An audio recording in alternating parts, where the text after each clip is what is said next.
आपने आज तक प्लेन हाईजैक की खबरें सुनी होंगी, होते हुए देखा भी होंगे। प्लेन हाईजैक होने का लंबा इतिहास रहा है, भारत के भी कई प्लेन हाईजैक हुए, लेकिन क्या आपने सुना है कि ट्रेन भी हाईजैक हुई है? यह कारनामा करके दिखाया पाकिस्तान ने। पाकिस्तान में जो बलोचिस्तान लिबरेशन आर्मी है, उसने पाकिस्तान की एक ट्रेन हाईजैक कर ली है। 20 सैनिक मार दिए गए हैं, एक ड्रोन भी मार दिया गया है। कई घंटों से एक गुफा में यह ट्रेन खड़ी है और सीधी चेतावनी दी गई है बीएलए की तरफ से, अगर सैन्य कार्रवाई पाकिस्तान ने की तो सभी जो 182 यात्री 182 लोग बंधक बनाए गए, सभी को मार गिराया जाएगा। वहीं चेतावनी पाकिस्तान ने भी जारी कर दी है कि वो एयर स्ट्राइक करने वाला है, स्ट्राइक करेगा बलूचिस्तान लिबरेशन आर्मी पर। क्या कुछ पूरा मामला, क्या कुछ घटनाक्रम घटा है अब तक, क्या कुछ होगा, उसी पर चर्चा करने के लिए मेरे साथ मौजूद हमारे वरिष्ठ सहयोगी पंकज प्रसून। सर, बहुत बहुत स्वागत। यह अनोखा कारनामा करने वाला शायद पाकिस्तान पहला देश बना होगा। नहीं, पाकिस्तान 7 घंटे हो गए हैं इस ट्रेन को हाईजैक हुए।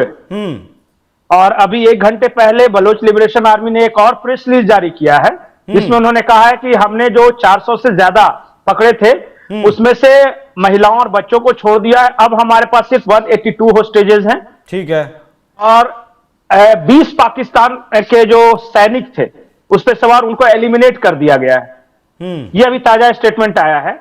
और जो नई जो सूचना आ रही है वो ये है कि क्वेटा का जो उनका मिलिट्री बेस है, वहां से 40 एम्बुलेंस और 12 हेलीकॉप्टर रवाना किए गए हैं अभी 10 मिनट पहले, पाकिस्तान सरकार के द्वारा। हाँ, पाकिस्तान सरकार के द्वारा। ठीक है। तीसरी बड़ी इसमें ब्रेकिंग न्यूज यह है कि पाकिस्तान के कुछ हिस्सों में ब्लैकआउट कर दिया गया है। मतलब इंटरनेट शटडाउन, बिजली नहीं रहेगी। ये चिंता करने की बात नहीं है, ये ज्यादा ये इसलिए किया गया है कि पाकिस्तानी मिलिट्री जो है वो नहीं चाहती कि उनके यहाँ की सूचनाएं बाहर जाए, और वो मामले को दबाने छुपाने के लिए अक्सर ऐसा करती है। बाकी तो आप कहानी जानते ही होंगे, मैं बता देता हूं शॉर्ट में कि क्वेटा से पेशावर के लिए एक जफर एक्सप्रेस चलती है, जो कि 1630 किलोमीटर का टोटल यात्रा कवर करती है। और वो बलूचिस्तान से निकलती है क्वेटा से, और फिर सिबली होते हुए फिर पंजाब के प्रांत में जाती है, सिंध पंजाब होते हुए तब पेशावर टच करती है वो। ठीक है। वो जैसे ही निकली है क्वेटा से, तो सिबली से 16 किलोमीटर दूर एक सुनसान इलाके में ट्रैक पे कुछ धमाके होते हैं और फिर ट्रेन पे गोलीबारी शुरू हो जाती है। जफर एक्सप्रेस नाम है इसका। और फिर हाँ, और पता चलता है कि बाद में ये ट्रेन को हाईजैक कर लिया गया। तो पाकिस्तान अब एयर स्ट्राइक की जो धमकी दी है, वो एयर स्ट्राइक करेगा नहीं करेगा, कैसे छुड़ाएगा ट्रेन को? नहीं, किस पे करेगा? उस ट्रेन पे, क्योंकि अगर ट्रेन पे करेगा तो बहुत सारे बंधक। हाँ। और बलूच लिबरेशन आर्मी के जवानों पे करेगा तो उन्होंने कहा है कि हम मार देंगे। फिर अगर आपने एयर स्ट्राइक किया तो हम जो हमारे कब्जे में हम उनको मार देंगे। मांग क्या है इन लोगों की?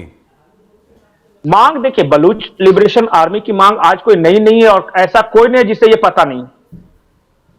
उनका कहना है कि हमारे यहां से जितने गायब हुए लोग हैं, जिन्हें पाकिस्तानी आर्मी ने गायब किया है, उसके बारे में बताएं कि वह जिंदा हैं, मरे हुए हैं, उनका क्या किया। और हजारों की संख्या में ऐसे लोग हैं। आप किसी को भी गांव से उठा लीजिएगा नौजवान देख के, और उसके बाद में उसका कोई पता ठिकाना नहीं पड़ेगा, तो सामने वाला क्या रहेगा? खामोश रहेगा। उनके पास 2 ऑप्शन है, या तो चुपचाप पाकिस्तानी आर्मी के हाथों कभी ना कभी पकड़े जाओ और एलिमिनेट कर दिए जाओ, या फिर खुद हथियार उठाओ और पाकिस्तानी फौज से लड़ो।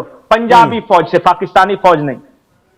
ये बार बार कहते हैं कि आखिर पाकिस्तान की फौज में पंजाबी क्यों होते हैं, बलूच क्यों नहीं होते, सिंधी क्यों नहीं होते, पंजाबी क्यों होते हैं? सारे रिसोर्सेज पे कब्जा पंजाबियों का ही क्यों है? नेता पंजाबी क्यों होते? ये शहबाज शरीफ और ये जितने हैं, अभी तो वो थे, इससे पहले इमरान खान थे, उनका भी रूट्स खैर पंजाब में है, पर वो एक्चुअली पठान थे। चलिए, अभी आपने मुझे पिछले अभी 1-2 दिन पहले कहा था कि आने वाले 5-7 महीनों में पाकिस्तान के टुकड़े हो सकते हैं, तो क्या ये पाकिस्तान कैंप की शुरुआत हो चुकी है? देखिए, मैंने 3 बातें कही थी कि बलूचिस्तान में अलग अलग जो मिलिटेंट ग्रुप थे जो लड़ रहे थे और कभी एक दूसरे के खिलाफ लड़ते, उनका एक यूनिफाइड कमांड बना है। दूसरी बात मैं आपको बता दूं कि पिछले 1 सालों में इस्लामाबाद बेस्ड एक रिसर्च टीम है, वो मत समझिए कि जियोपॉलिटिकल सिचुएशन पर रिसर्च करते हैं, इस्लामाबाद पीस फाउंडेशन करके।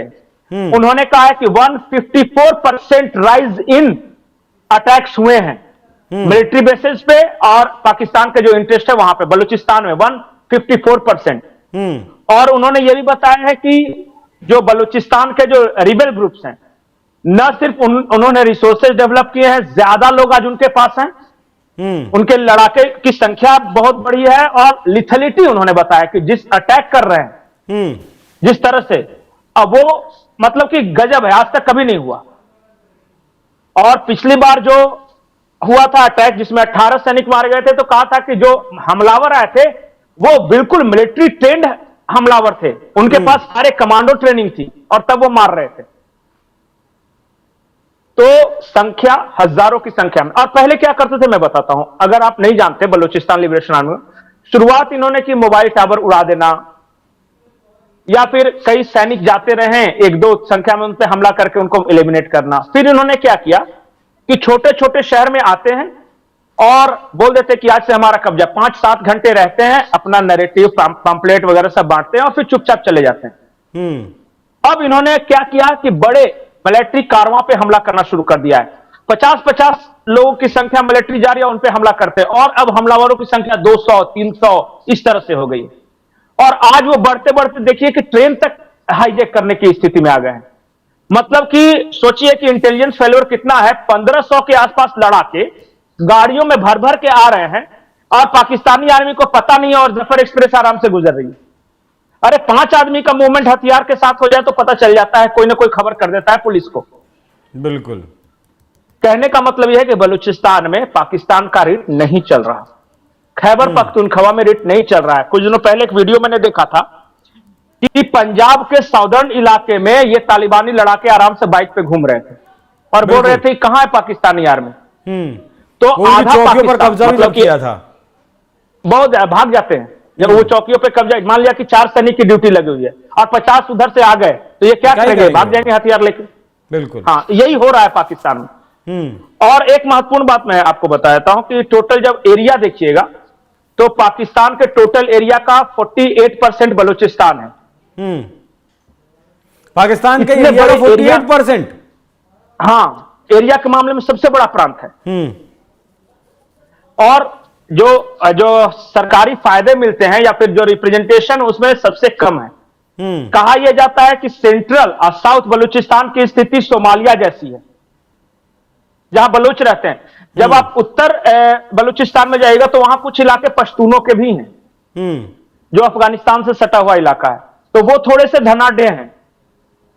जैसे कि पेशावर साइड का इलाका चले जाएगा या फिर क्वेटा में जो जाएगा, वो शहरों में रहते हैं। लेकिन जो शहरों में नहीं रहते हैं वो बलूच हैं, और वो बहुत गरीब है, बहुत गरीब।